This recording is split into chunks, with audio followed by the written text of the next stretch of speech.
Dans cette vidéo, tu vas découvrir mon processus étape par étape pour miser sur les deux équipes marques. Mieux encore, tu vas pouvoir entrer dans ma tête pour voir comment je réfléchis, pour voir quelles données je prends en compte et pour voir comment j'arrive à me créer des certitudes pour prendre la décision de me positionner sur un match. Cette vidéo, c'est une masterclass. Et si tu restes jusqu'à la fin, je peux t'assurer que tu sauras exactement comment faire de l'argent avec les paris sportifs en pariant sur les deux équipes marques. Alors installe-toi confortablement parce que ce que tu vas découvrir dans un instant, je peux t'assurer que tu ne l'as jamais vu et que tu ne le verras nulle part ailleurs. Let's go. Yo mon gars, bon là on se retrouve directement derrière mon écran sur mon ordinateur et aujourd'hui je vais faire une vidéo un peu différente de ce que j'ai l'habitude de faire sur la chaîne. L'idée c'est quoi? L'idée c'est que là je suis en train de bosser les matchs pour ce week-end. On est jeudi le 24 et je suis en train de bosser les matchs pour ce week-end du coup du 25, 26, 27. Et il y a certains matchs que j'ai repérés et il y a certains matchs que j'ai envie d'analyser et plutôt que de faire ça dans mon coin, je me suis dit autant que je te partage ça, comme ça tu vas pouvoir voir mon processus d'analyse, la réflexion que je porte, comment est-ce que je fais pour trouver des certitudes qui vont me permettre de savoir ensuite qu'est-ce que je fais du match, est-ce que je peux me positionner ou est-ce que c'est un match où il n'y a rien à faire dessus. Donc là, j'ai un match en particulier que je vais analyser et on va faire ça ensemble. Du coup, le match, il se joue le 26, donc on va aller directement sur la journée du 26. On va aller chercher le match. Le match, c'est le match qui va se jouer entre Séville et Girone. Donc c'est un match que j'ai repéré le week-end dernier suite à certaines choses qui se sont passées. Je vais pas rentrer dans les détails sur comment est-ce que j'ai trouvé ce match. Ce sera sûrement l'objet d'une prochaine vidéo. D'ailleurs, si c'est un format que tu veux voir plus souvent sur la chaîne que t'aimes bien, dis-le moi dans les commentaires, comme ça je ferai plus souvent ce type de vidéo pour t'apporter un maximum de valeur. Donc, on est sur le match Séville contre Girone. Donc, moi, ce que j'aime bien faire déjà dans un premier temps quand j'arrive sur le match, c'est d'essayer de comprendre un petit peu comment est-ce que l'équipe elle fonctionne en ce moment, quelle est sa forme, comment est-ce qu'elle joue, comment est-ce qu'elle se comporte, est-ce qu'elle encaisse des buts, etc. Vraiment comprendre la psychologie de l'équipe pour savoir à quel type d'équipe est-ce que j'ai affaire en ce moment. Donc, ce que je fais, c'est que je vais directement dans les matchs et je vais commencer par Séville parce que Séville, c'est le favori du match. Entre Séville et Girone, c'est Séville le plus fort, donc c'est lui le favori du match. Donc, là, c'est la troisième journée. Le championnat il vient de commencer et ce qu'on peut voir déjà dans un premier temps, c'est que Séville a perdu ses deux premiers matchs. Ils ont perdu ici contre Valence sur le score de 2-1 et ils ont perdu ici contre Alaves sur le score de 4-3. Donc ces deux défaites-là, déjà, elles sont intéressantes pour le match à venir contre Girone parce que pour une équipe comme Séville, perdre ses deux premiers matchs, c'est déjà problématique. Et c'est une équipe qui, on va le voir un petit peu plus tard dans le classement, mais là, c'est une équipe qui a déjà besoin de points pour un début de saison parce que ils sont forcément classés dans le bas du tableau avec 0 points au compteur. Mais on va voir ça juste après. Donc ensuite, ce que je fais, c'est que je regarde un petit peu son adversaire, l'outsider, pour voir comment lui aussi il se comporte. Donc là, ce qu'on voit, c'est que Girone, eux, ils ont fait un match nul à l'extérieur contre la Sociedad et ensuite ils sont revenus et ils ont confirmé un bon résultat à domicile contre Retafe. Donc le fait qu'ils confirment un bon résultat, ça aussi, ça nous arrange et tu vas comprendre pourquoi dans un instant.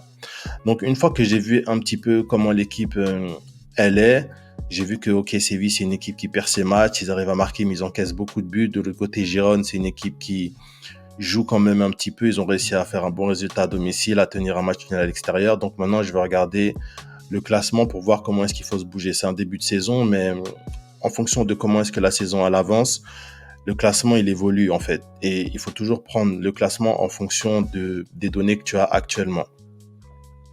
Donc là, on voit que Séville, ils ont 0 points. Ils ont perdu leurs deux premiers matchs normaux. Ils sont 18e dans la zone rouge. Donc, il faut qu'ils sortent. Il faut qu'ils prennent des points. Et Girone, ils sont 4e. Bon, c'est pas leur place. On sait très bien que plus la saison va avancer, plus ils vont retourner dans le ventre mou du classement parce que c'est pas leur place. Mais pour l'instant, il faut un début de saison correct pour une équipe de ce calibre-là. Donc là, déjà, on a une première indication qui est intéressante. C'est quoi? C'est que Séville a perdu ses deux premiers matchs. Ils reviennent à domicile contre Girone et ils vont devoir se bouger pour faire un résultat. Maintenant, comme tu sais, moi, je suis pas du tout dans les victoires et quand tu vois les précédents résultats de Séville, tu peux pas venir te dire que Séville va gagner à domicile. Mais en tout cas, ils doivent se donner les moyens de gagner, c'est-à-dire que ils doivent aller marquer des buts. Et vu que là, je suis dans les futures confrontations, ce qu'on peut voir, c'est que au match d'après, ils vont aller rencontrer l'Atlético Madrid. Donc déjà, moi, ce que j'en conclus, c'est que s'ils n'ont pas été capables de faire le boulot contre Alavés, s'ils n'ont pas été capables de faire le boulot contre Valence, je vais pas aller m'inventer des scénarios et me dire que oui, peut-être c'est dans le match contre l'Atlético Madrid que Séville va se réveiller, parce que déjà, ils n'ont pas été capables de faire quoi que ce soit contre des équipes inférieures à l'Atlético Madrid. Donc le match dans lequel Séville a vraiment une grande chance de faire quelque chose, c'est le match de ce week-end contre Girone. Parce que c'est une équipe à leur portée et c'est une équipe qui va leur permettre de pouvoir déployer leur jeu assez facilement sur le terrain. Donc maintenant, ce que j'aime bien faire, c'est de rentrer en détail dans des matchs pour voir comment est-ce que ça s'est joué, comment est-ce qu'ils ont encaissé les buts, etc.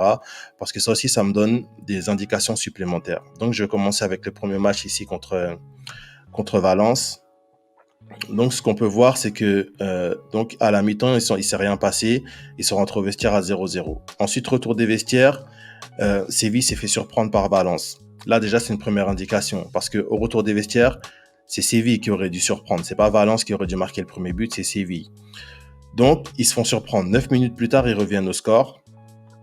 Donc, ils vont chercher l'égalisation. Ils prennent un carton rouge. Là aussi, deuxième indication. Ça nous montre que c'est une équipe qui, à domicile, n'est pas serein. Donc, ils ont des difficultés dans le jeu, dans la défense. Ils sont pas à l'aise parce qu'ils n'ont pas de raison de prendre un carton rouge. Déjà, ils se font mener au score. Ensuite, ils prennent un carton rouge. Donc, il y a plusieurs éléments qui nous montrent que c'est pas une équipe qui est confiante en ce moment.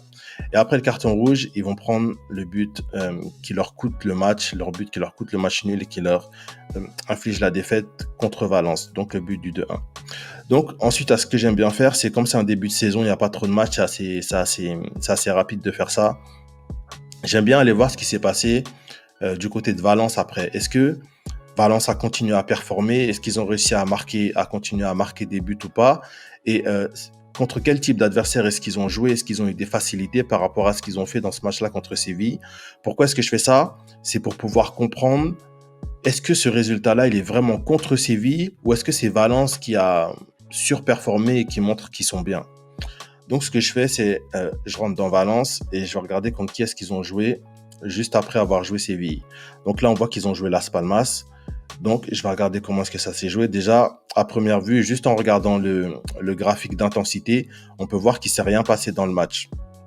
Si je regarde les statistiques, tu vois, ils ont eu 39% de possession contre une équipe comme Las Palmas. C'est Las Palmas qui a fait le jeu là-bas. Ça me montre clairement que le résultat qu'ils ont fait à Séville, c'est pas un résultat qu'ils auraient dû faire, en fait. Ils ont gagné 1-0 et on voit que le but, il arrive à la 74e minute sur penalty. Donc, c'est clairement pas convaincant. Et là, maintenant, ça me montre que ce qu'ils ont fait contre Séville, c'est quelque chose qu'ils n'auraient pas dû faire. Mais on va continuer à bosser avec Séville. Donc, ce qui va m'intéresser maintenant, c'est d'aller voir le deuxième match de Séville qu'ils ont joué contre Alavés où ils ont perdu sur le score de 4-3, il me semble. Donc, on va aller regarder ça tout de suite. Comment est-ce que ça s'est passé? Comment est-ce que les buts ont été inscrits? Comment est-ce que la défaite est survenue? Donc là, on voit déjà qu'à la 7e minute, ils se sont fait surprendre par Alavés. C'est tout. Donc, ça nous montre bien que c'est une équipe qui n'est pas solide. Ensuite, à la 15e minute, ils reviennent un CSC et à la 41e minute, ils reprennent l'avantage. Un avantage qu'ils auraient dû être capables de garder au moins jusqu'à la mi-temps. Mais à la 44e minute, soit 3 minutes après avoir marqué le but qui leur a donné l'avantage, ils se font encore égaliser. Donc, on voit très bien que c'est une équipe qui n'arrive pas à tenir son score. C'est une équipe qui n'arrive pas à garder sa cage inviolée. Là, on a une indication claire. Retour des vestiaires, ils en prennent un 3e. Quelques minutes plus tard, ils en prennent un 4e. Là, il n'y a pas de doute sur le fait que Séville, ça encaisse beaucoup en ce moment. Et ensuite, à la 97e minute, ils vont marquer. Donc là, déjà, c'est très intéressant. Pourquoi? Parce qu'on a déjà 2 indications. On a l'indication que Séville a perdu ses 2 premiers matchs. Donc, ils reviennent à domicile contre une équipe à leur portée, contre qui ils vont pouvoir s'exprimer. Et ils vont devoir s'exprimer. Ils vont devoir se donner les moyens d'aller chercher un résultat. Est-ce qu'ils vont gagner le match? Ça, c'est une autre question. Mais en tout cas, ils vont devoir se donner les moyens d'aller faire un résultat, c'est-à-dire qu'ils vont devoir aller marquer sur leur terrain pour se donner les moyens d'aller chercher les 3 points. La deuxième indication, c'est que on voit très clairement que c'est une équipe qui encaisse beaucoup de buts, qui n'arrive pas à tenir son score, qui se fait prendre par Alavés, qui se fait prendre par Séville. Et un truc que j'ai oublié de faire, c'est d'aller voir, ok, là c'était le deuxième match, qu'est-ce que Alavés a fait à son premier match? Pourquoi est-ce que je vais regarder qu'est-ce qu'Alavés a fait à son premier match? Pour voir est-ce qu'ils sont dans une continuité, c'est-à-dire que est-ce qu'ils sont en bonne forme, ils performent, Ou au contraire, est-ce qu'ils ont fait un premier match pourri et ils n'auraient absolument pas dû faire ça contre Séville? Donc, ce que je fais, c'est que je vais aller regarder contre qui est-ce que Alaves a joué au premier match. Donc là, on voit qu'ils ont joué contre Cadiz. Contre Cadiz, ils n'ont pas réussi à marquer. Ils ont perdu à l'extérieur 1-0. Ils n'ont pas réussi à marquer. Ils ont réussi à rien faire. Cadiz avait un carton rouge. À quel moment est-ce que Cadiz a pris le carton rouge? Ils ont pris le carton rouge en fin de match. Ok. Tu vois qu'ici, ils ont pris un but à la 7e minute à Alaves. Ils avaient tout le match pour au moins aller chercher une égalisation. Ils n'ont pas réussi à le faire. Mais ils reviennent chez eux et tabassent Séville. Donc là, on voit clairement que c'est Séville qui nous montre qu'ils ont un problème défensif. La psychologie de Séville, elle est claire à ce moment-là. Donc là, il n'y a pas de doute sur le fait que Séville est capable de marquer contre l'adversaire contre qui il prend. Et lui aussi, il encaisse dans le même temps. Ensuite, ce qui va m'intéresser maintenant, c'est son adversaire, c'est-à-dire Girone. Je veux savoir qu'est-ce que Girone a fait. On l'a vu, ils ont fait un match nul à l'extérieur contre la Sociedad. Et ils sont revenus, ils ont gagné 3-0 contre Retafe, il me semble. Mais maintenant, j'ai envie de voir aussi, de leur côté à Girone, comment est-ce que ça s'est passé. Déjà, on va aller regarder dans un premier temps le match nul à l'extérieur. Comment est-ce que ce match nul-là s'est produit? Donc, on voit qu'ils ont encaissé un but à la 5e minute contre la Sociedad. Ensuite, ça a joué, c'est rentré au vestiaire à 1-0. Et ici, à la 72e minute, ils ont été chercher l'égalisation. C'est intéressant parce qu'ils sont partis chercher l'égalisation. Donc, ils nous montrent qu'ils sont capables d'aller chercher des égalisations, qu'ils sont capables de se donner pour aller chercher une égalisation. Et ensuite, ils ont tenu le score, ils sont restés sur le match nul. Donc, c'est très intéressant. Ça nous montre que Girone sont dans une bonne psychologie. Et maintenant, ce qu'on peut voir, c'est que, comme on l'a vu comme on l'a vu tout à l'heure, c'est que après ce match nul-là, Girone a confirmé à domicile contre Retafe. Et ça me plaît. Pourquoi ça me plaît? Parce que après le match nul à l'extérieur, ils auraient pu revenir chez eux et ne rien faire. Ça m'aurait montré que, ok, la Sociedad, peut-être que eux aussi, ils sont pas très bien. Et ça m'aurait poussé à aller regarder l'état psychologique de la Sociedad. Mais là, le fait qu'ils aient été menés contre la Sociedad, qu'ils étaient capables de revenir et qu'ensuite ils reviennent chez eux et qu'ils arrivent à marquer 3 buts, ça me montre que, ok, c'est une équipe qui joue. Et on le voit bien. Ils ont marqué ici un but à la 12e minute, un but ici à la 55e minute, un but ici à la 65e minute. On voit bien, c'est une équipe qui joue. Pour une petite équipe comme Girone, ils font un bon début de saison, ils sont en confiance. Et ça me plaît. Donc, maintenant, quelle conclusion est-ce que je vais faire de ce match-là? La conclusion que je vais faire, c'est que dans ce match-là, je sais que Séville doit prendre des points. J'ai pas de doute sur ça. Séville doit prendre des points. Ils doivent se donner les moyens de jouer, donc ils vont marquer dans ce match-là. Sur ça, j'ai aucun doute. Maintenant, je sais aussi qu'ils encaissent des buts, Séville. Je sais que c'est une équipe qui n'est pas solide défensivement. On l'a vu contre Valence, contre Alaves, surtout contre Alaves qui n'avait pas réussi à marquer au match d'avant contre Cadiz. Ils reviennent chez eux, ils les tabassent. Donc ça nous montre bien que la psychologie de Séville, elle est problématique. Et de l'autre côté, on a Girone, qui fait un bon début de saison, qui a réussi à revenir au score contre la Sociedad, qui après être revenu au score contre la Sociedad, a joué à domicile et a fait un bon résultat. Donc, ça me montre que c'est une équipe qui joue. Maintenant, dans les différents scénarios qui peuvent se produire dans le match, si Girone ouvre le score, Séville va revenir. Parce que Séville ne peut pas perdre le match comme ça sans marquer, sans rien faire. Ils doivent se donner les moyens, comme je l'ai dit, eux, ils vont marquer, il n'y a pas de doute. Et maintenant, si Séville ouvre le score, Girone aussi est capable de revenir parce qu'ils l'ont fait contre une équipe qui est dans une meilleure psychologie que Séville actuellement, qui est la Sociedad. Donc ça, c'est le match typique sur lequel je peux me positionner sur les deux équipes marques. Et tu vois, dans toute la réflexion que j'ai faite, ce que je veux que tu retiennes, c'est comment est-ce que je m'y prends pour aller chercher des éléments qui vont me permettre d'avoir des certitudes sur chacun des points. Donc là, je suis absolument pas en train de me baser sur une hypothèse, sur ce que je crois, sur ce que je me dis de l'équipe, sur ce que X ou Y, Z. Je vais vraiment chercher des éléments factuels qui vont me permettre de pouvoir avoir une conclusion à la fin. Soit je peux me positionner, soit je peux pas me positionner. Et ce que je veux que tu comprennes aussi, c'est que j'essaie pas d'avoir raison, j'essaie pas d'avoir tort. Je m'en fous en fait que être dans un match et d'avoir des hypothèses, que l'hypothèse elle se confirme. Je m'en fous s'il n'y a pas des faits qui vont me permettre de vraiment avoir une assurance derrière. Et de l'autre sens, si les faits sont là et qui me donnent une assurance derrière, eh ben, je peux me positionner. Pas pour avoir raison, mais je peux me positionner parce que les faits me montrent que je peux me positionner. Si les faits n'étaient pas là, s'il n'y avait rien de factuel, je ne pourrais pas me positionner.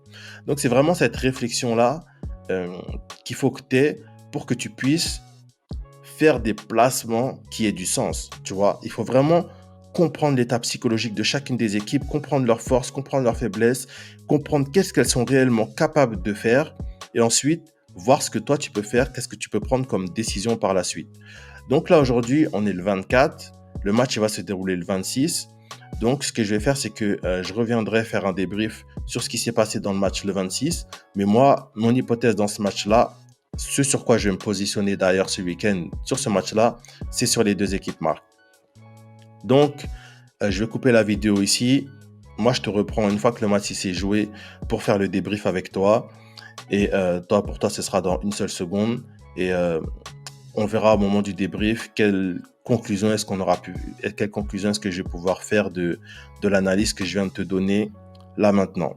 Donc, je te dis à tout de suite pour toi et à dans 2 jours pour moi. Ciao.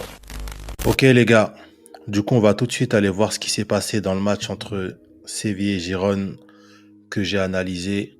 Pour toi c'était juste avant et pour moi là du coup on est le 27 et on va regarder ce qui s'est passé le 26. Du coup on peut voir que le résultat final, les deux équipes ont bien marqué. Donc l'analyse que j'ai faite, elle allait dans le bon sens, elle était suffisamment pertinente et je vais te mettre le screen du placement que j'ai fait parce que je me suis positionné sur le match. J'ai eu la cote à plus de 1,70 et du coup le petit débrief qu'on peut faire, c'est que tu vois, malgré les résultats de Séville, malgré le fait qu'ils étaient à domicile contre une équipe à leur portée, ils ont perdu le match. Donc ça montre bien que tu vois, se positionner sur une victoire, c'est un choix qui est vraiment inapproprié par rapport à la situation. Et dans ce cas-là, même une double chance, ça ne t'aurait pas sauvé de la défaite. Ça montre bien que toutes ces options, c'est pas les meilleures options sur lesquelles se positionner. Parce que déjà, une double chance dans un type de match pareil, ça aurait été une cote ridicule. Alors que là, pour les deux équipes marques, j'ai eu la cote à plus de 1,70. Et ça s'est fait en première mi-temps. Donc, au final, le résultat, c'est bien, mais on s'en fout. Moi, le truc sur lequel j'ai vraiment envie de mettre l'accent, c'est le processus par lequel je suis passé pour arriver à cette conclusion. Pourquoi? Parce que lorsque tu prends le temps de faire un bon travail, lorsque tu prends le temps de comprendre ton match, de comprendre la psychologie de l'équipe, de comprendre comment l'équipe fonctionne, comment est-ce qu'elle réagit, quelle est sa forme, qu'est-ce qu'elle est capable de faire, qu'est-ce que tu peux attendre d'elle. Lorsque tu comprends ton match en profondeur, le résultat, la victoire, ce n'est qu'une conséquence logique du travail que tu as fourni en amont. Donc la plupart des gens, tu les vois, ils sont concentrés sur le résultat. Oui, je veux des matchs gagnants, je veux des matchs gagnants, je veux des matchs gagnants. Sauf que le match gagnant, il ne va être là que si le travail que tu as fait en amont, il a été correct et pertinent. Donc voilà, j'espère que cette vidéo, elle va te permettre d'en savoir plus, d'avoir mieux compris mon processus, d'avoir mieux compris comment est-ce que je fonctionne et que tu puisses toi aussi le reproduire de ton côté pour pouvoir avoir ce type de résultat. Parce que ce genre de match, lorsque tu comprends ce qui se passe à l'intérieur de ton match, lorsque tu arrives à ressentir l'état psychologique de l'équipe et que tu vois que tout correspond à ton plan, ce type de match-là, tu vas en trouver tous les week-ends et c'est extrêmement facile de trouver ce type de match-là quand tu as les outils pour les trouver.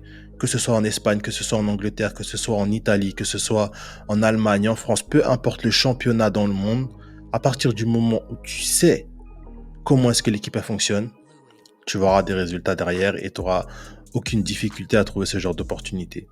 Donc si tu veux apprendre à faire ça, que tu veux en savoir plus, dans la barre de description de cette vidéo, il y a un lien dans lequel je te partage ma méthode pour que toi aussi, tu puisses apprendre à faire ce genre d'analyse en détail. Donc, merci à toi d'avoir regardé cette vidéo. N'oublie pas de me mettre en commentaire si ce type de format te plaît pour que je le refasse un petit peu plus souvent. Et nous, on se retrouve très vite pour une prochaine vidéo. C'était Isma de la Paris Sportif Academy.